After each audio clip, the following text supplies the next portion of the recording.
really glad you didn't end that introduction with Mark Giener. Okay, you're going to want to drink in your hand by the time this is over, so it's a little bit long so you have time, so here's this time.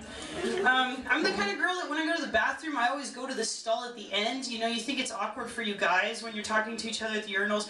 Girls feel the same way even though there's like walls around us.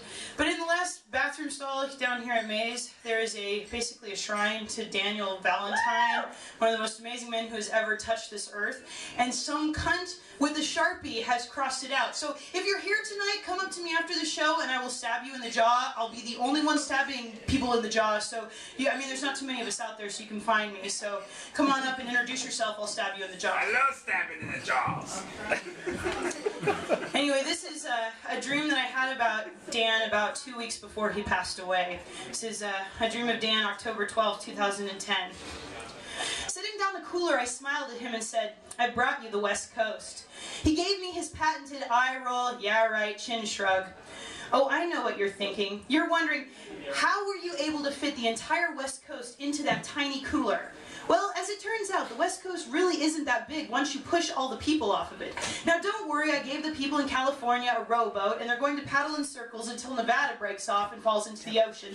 And then they're going to claim it with Arnold's old Terminator suit. Las Vegas will be thoroughly confused, but everyone else will just migrate down to Arizona or New Mexico and start selling used cars and turquoise jewelry. Oregon was absorbed by Idaho because besides the potatoes, let's face it, they're almost the same state. Washingtonites were all opted to become Canadian, so problem solved. You should see the states that are now completely psyched to have a coastline. He's trying very hard not to laugh now. His alarm clock radio the nurses used to time his chemotherapy is playing Don't Fear the Reaper, but I press on. Okay, first off, I brought you the Pacific Ocean. It's really just one angry wave that's always tossing and eating people and watching ships fill with bathwater like a kid in a bathtub. So, what do you give a kid to calm him down? Ice cream and boundaries. I pulled the bottle of seawater from the cooler. I left the popsicle stick in there just in case it decided to go nuts when I unscrew the bottle, so fair warning. Now every kid has seen sand in a sandbox and seashells either on his grandma's shelf or some kitschy shop in western Oklahoma light years away from the ocean. So I just sort of dusted off the West Coast before I put it in here. Mostly because there is nothing harder to get out of your cooler than sand. Here, I said, pulling out a red perfect apple, is the only apple in the state of Washington. They have a duplicator beam that just keeps making more from this one. That's really all there is in Washington except the needle thing in Seattle, which, let's face it, it's really a spaceship, and I didn't feel like pissing off the alien overlords in Seattle by bringing it back to Kansas. I set the apple in a crevice of blankets on the other side of his traction bars before I continued. From Oregon, I brought you all the conscientious environmentalism. I pulled out the tape recorder I'd used to collect the protests of Organites from all over the state. Save the dolphins! Don't leave a carbon footprint. Biking is better. Synthetic will kill you. I'm doing a 16K after my healthy organic bean sprout salad. No one drinks here. They're too busy hiking or wakeboarding. He was shaking now, so I shut the tape recorder off. When he removed his hand from his face, I saw he was shaking with laughter, so I continued. That's pretty much all Oregon is. Ideas on how to live for the rest of the country. Now I've been saving the big one for last. I pulled the stack of postcards and snow globe from the cooler and set them on his lap. They're making miniature billboards in California now, trying to cut corners and save money where they can. But let's face it, they're screwed. It's probably a good thing that Calavada is in imminent development. Las Vegas revenue will probably help with the no money thing. Maybe after Arnold they'll elect an Elvis impersonator.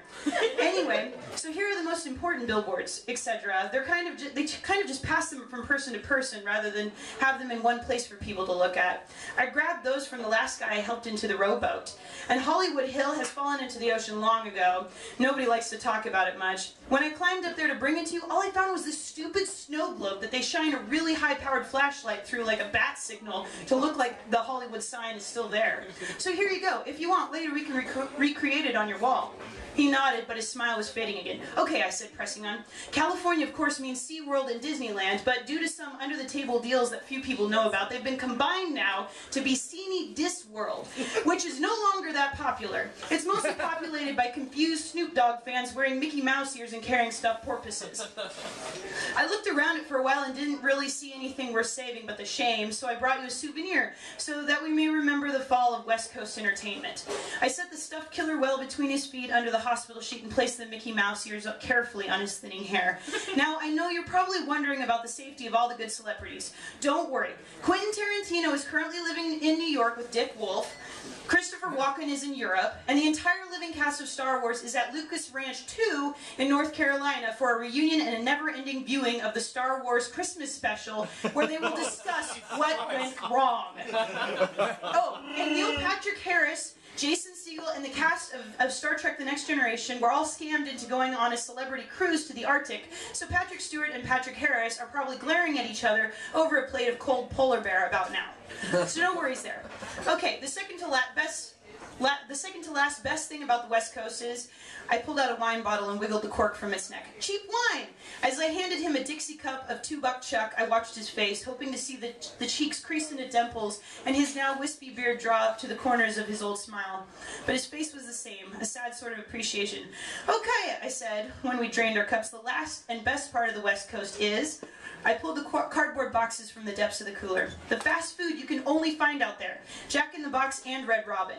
I brought you their whole menu, fries and burgers. The end seemed a little anticlimactic. He'd always told me that he wanted to get out to the West Coast. He'd always wanted to do a lot of stuff, but the slowly creeping sad revelation was that he would never be able to. Let's make a pact, I said, as I dumped some ketchup on a napkin for his curly fries. If I go first, you have to finish my bucket list. But if you go first, I have to finish yours. It's the bucket contract. For the first time since I'd been there, his eyes began to fill. I looked down at the face I'd been drawing on the empty Jack in the Box container, still smelling like the bacon cheeseburger he was now eating. Deal, he whispered. Thanks for forcing millions of people to leave their homes and move east, or live in a rowboat, or become Canadian so you could bring me the entire West Coast.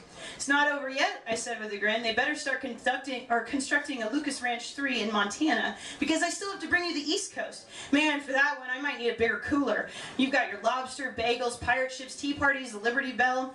I trailed off when I saw he'd closed his eyes. His breathing was steady, and I rested my head against the traction bars. As I watched the peaks on his heart monitor, I could only wonder how many peaks were left in him, and if I'd have time to bring the whole world to him.